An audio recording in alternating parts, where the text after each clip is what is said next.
All right, so habit change is about much more than willpower. And so along my journey, I thought I was weak in the realm of willpower because I'd get started with some kind of new thing I wanted to do, whether it was a gym habit or eating more healthfully, and then I'd run out of steam. And I'd chalk it up to I just don't have willpower. And ultimately, the problem isn't within me, it's that willpower is a short-term solution to a much longer-term challenge. So one thing we have is our brain. It wants to function most optimally, which means it doesn't want to make decisions or choices. So habits are a great way for the brain to easily just do a thing automatically.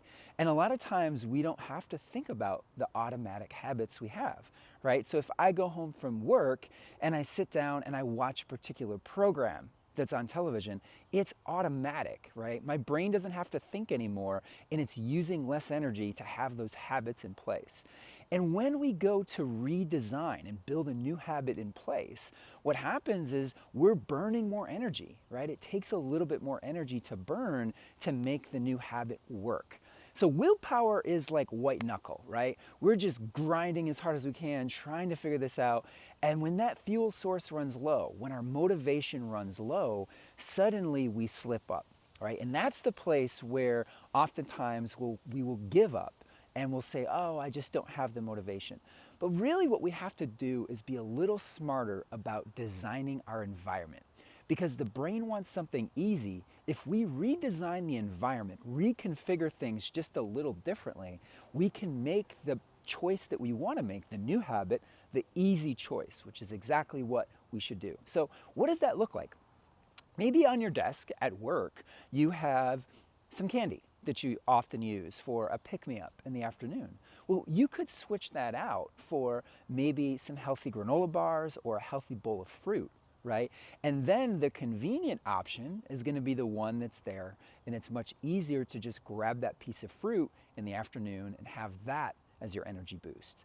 It's amazing what will happen when we can make those easy choices the ones that we want to use to redesign our habits. Because soon enough, if we continue to redesign that environment, the new habit gets much easier and the brain relaxes into this new habit. And I think this is one thing that I would offer you as we go towards the new year is to think about ways to redesign your habit. What does that snack cupboard look like? And if you want to have better choices, what about clearing that out, right? Clear out some of that stuff that you no longer want to be part of your life and bring in the new stuff. And that makes the new choice convenient and easy, right? And those are the things that I think you can do to make habits stick. And if you do those kinds of things consistently, you can make those changes that you want to make. One last thing I would offer as we move towards the new year is that whenever you slip up, and that's going to happen for most of us trying to make change, it's really an opportunity to learn something. It's not a place where we should really beat ourselves up, because if we get introspective and start thinking about, well, what really happened in that moment when I engaged in the habit that I'm trying to stop, or I didn't engage in the new habit that I want to do? What was my thinking pattern like? If I can get curious and I can start thinking about, well, geez, on the way home from work, I was stuck in traffic and I was feeling stressed because of the long day, and my brain instantly went to a fast food restaurant that I really like.